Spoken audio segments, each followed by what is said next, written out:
Kejaksaan Agung secara mengagetkan mengumumkan bahwa Erick Thohir dan Boy Thohir tidak memiliki keterlibatan di dalam skandal dugaan korupsi yang terjadi di PT Pertamina, khususnya PT Patraniaga dan subholding lainnya. Ada yang disampaikan oleh Kejaksaan Agung ini sangat mengagetkan bagi saya, karena seolah-olah penyidikan perkara ini telah dikunci, dikotakkan dalam frame tertentu saja, tanpa ada peluang untuk mengembangkan perkara ini. Dan apa yang disampaikan oleh Kejaksaan Agung menurut saya adalah sesuatu yang hal sangat prematur, terlalu dini dan terburu-buru. Karena proses penyelidikan maupun penyidikan masih terus berlangsung. Kita tidak tahu apakah para tersangka jumlahnya akan bertambah atau tidak. Kita tidak mengetahui apakah tersangka ini hanya sebatas ini saja. Dan pernyataan Kejaksaan Agung yang menyatakan bahwa Erick Thohir maupun Boy Thohir tidak memiliki keterlibatan di dalam skandal dugaan korupsi ini, bagi saya adalah sebuah pertanda bahwa memang kasus ini hanya diperalat untuk kepentingan tertentu. Karena kalau ini murni soal penegakan hukum dan pemberantasan korupsi, saya pikir bahwa belum waktunya, belum saatnya Kejaksaan Agung bicara tentang terlibat atau tidak terlibatnya seseorang. Belum waktunya Kejaksaan Agung memiliki kesimpulan tertentu terkait dengan penyelidikan dugaan kasus korupsi yang kabarnya sangat besar ini. Jadi saya bertanya-tanya keseriusan dari Kejaksaan Agung sebetulnya terkait perkara korupsi di Pertamina ini. Apakah memang ini adalah murni penegakan hukum pemberantasan korupsi, ataukah ini hanya sebuah rekayasa tertentu melibas kelompok tertentu untuk memberi jalan masuknya kelompok tertentu?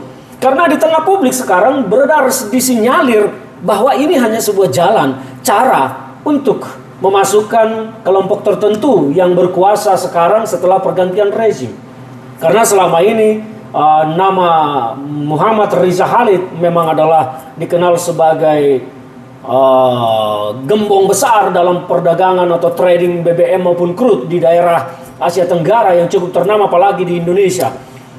Jadi apa yang disampaikan oleh Kejaksaan Agung ini membuat saya meragukan keseriusan dari Kejaksaan Agung untuk memberantas tindak pidana korupsi yang terjadi di Pertamina maupun Patraniaga. Meskipun sebetulnya sekarang apa yang disampaikan oleh Kejaksaan Agung, saya banyak meragukan terkait klaim-klaim kerugian negara yang disampaikan oleh Kejaksaan Agung dalam hal ini.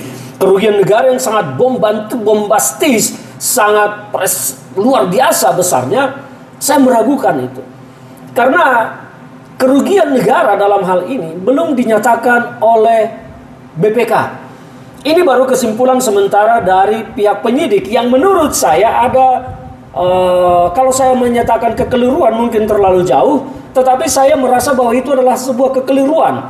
Karena subsidi dan kompensasi terhadap BBM ini tidak pernah uangnya berada di luar negara.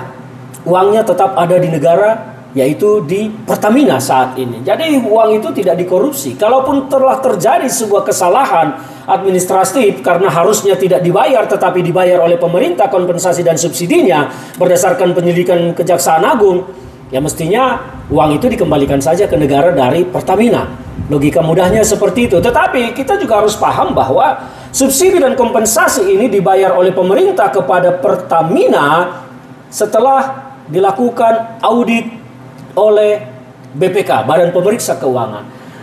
Setelah ada audit dari BPK, maka subsidi dan kompensasi dibayarkan oleh pemerintah kepada Pertamina. Dan uangnya ada di Pertamina. Jadi kalau subsidi dan kompensasi itu disebut kerugian negara, agak janggal bagi saya karena uangnya tidak dibawa kabur oleh siapapun, tetapi ada di Pertamina. Nah, itu salah satu kejanggalan yang mungkin nanti bisa dipikirkan oleh semua pihak. Apalagi karena ini kan tuduhan korupsinya bombastis sekali, 193 triliun per tahun. Kalau 5 tahun hampir 1.000 triliun. Dan ini membuat masyarakat kita merasa dimaling uangnya sebanyak itu. Padahal kan tidak demikian.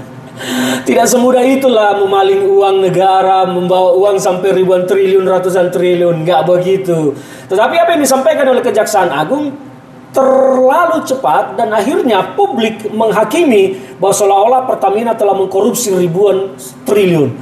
Nah, ini yang harus kita pahami. Dan sekarang soal Erick Thohir dan Boy Thohir yang dinyatakan oleh Kejaksaan tidak terlibat di dalam perkara dugaan ini. Padahal Erick Thohir pun belum pernah diperiksa oleh Kejaksaan Agung terkait dengan skandal yang terjadi ini. Padahal beliau sebagai seorang Menteri BUMN mestinya layak untuk dimintai keterangan apakah beliau mengetahui atau tidak mengetahui, apakah beliau pernah menerima laporan dari Komut Ahok tentang apa yang terjadi, apakah ditindaklanjuti atau tidak.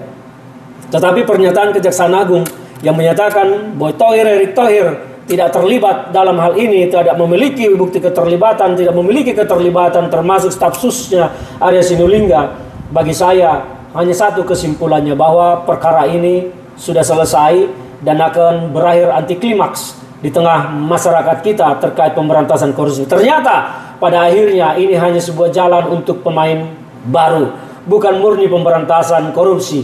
Mari kita renungkan apa yang saya sampaikan ini, dan saya berharap Kejaksaan Agung tidak mempermainkan nasib orang dan nasib perusahaan sebesar Pertamina, karena sebuah langkah-langkah yang dilakukan itu berakibat fatal terhadap banyak hal. Dan saat ini Pertamina yang paling menderita, meskipun Kejaksaan Agung sudah turut bicara bahwa tidak ada oplosan, percayalah produk Pertamina, tetapi nasi sudah terlanjur menjadi bubur.